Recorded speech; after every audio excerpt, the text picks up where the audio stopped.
Not just king of the night, Brucey. We're going plural. Kings of the night. Kevin Durant, James Harden, pair scoring or assisting on 208 of the Nets' 247 points in the 2 games they played together. Both of those W's. According to Elias, they are the first teammates ever to each score 30 or more points in each of their first 2 games together with a franchise. So far, the thing's working. We'll see what happens when they throw some Kyrie Irving into that mix as well. Tim Legler is a basketball talent. He sees the whole floor, so he's here with us on SportsCenter to talk about what he saw in the Nets win over the Bucks. And Timmy, after 2 games with James Harden, offense meshes nice. How is it that it meshes so nice with this team? Yeah, well, first, it's seamless with Harden and Durant because Durant scores so easily and efficiently. He doesn't really get his flow interrupted by James Harden. So now you've got 2 of the best offensive players in NBA history. And Harden, his ability to control the basketball and draw multiple guys to him and his passing ability out of that, John, is really just going to make this team almost unguardable at times. And we'll take a look at some examples from this one. You know, the way that he can get defenses to overcommit to him is special. And this is a perfect example. 2 guards, that should just be a switch on that ball screen. But because it's Harden, you get 2 guys miscommunicate. They linger a little bit longer than they normally would. Joe Harris just runs to an open spot for an easy shot. Here in transition, 4 white shirts, all eyes on Harden. Flow to that side of the floor, and you forget about a guy like Kevin Durant's easiest basket he's going to get maybe all season, and then he wins one-on-one matchups. This is Drew Holiday, one of the best defensive guards in the league.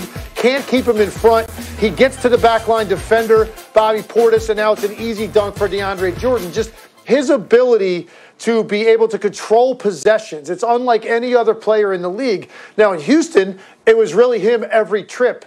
And then you put 4 3-point shooters around him. This is a little bit different now because he draws guys, and when that ball gets swung and now it ends up in the hands of Kevin Durant against a rotating defense or guys closing out and their space, forget it. It's impossible to stop them. So I'm just really impressed 2 games in to how easily these 2 guys have meshed together, and the impact of James Harden is undeniable. The guy's just simply one of the best offensive players at creating offense this league has ever seen, and Brooklyn's now seen it for their first 2 games with him. All right, I've been reviewing the rules. You got KD and you have Harden. You add Kyrie, that's 3. You get 5.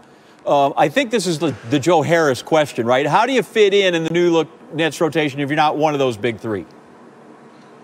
I texted a buddy tonight, how much would I like to be Joe Harris right now? The guy's not going to take a contested shot all season. It's amazing to be him and living in that world because he's got one of the best strokes in the league already, and now he's in a situation where there's just not enough defenders to find him. If he just stays active, he's going to get all the looks he wants. DeAndre Jordan is a perfect fit at center also with his ability to screen and dive, and even like a guy like Jeff Green, who can play some power forwards for you defensively and take some of the pressure off of KD, but then can step out and space the floor with his 3-point shooting. So I think they've got perfect complementary parts around these 2 guys. Here's the problem. It's not just these 2 guys. You're going to be incorporating Kyrie Irving into the mix, John, and I just don't know, watching that game tonight, how that is possible to incorporate a guy that dribbles the ball that much, that's that dribble dominant.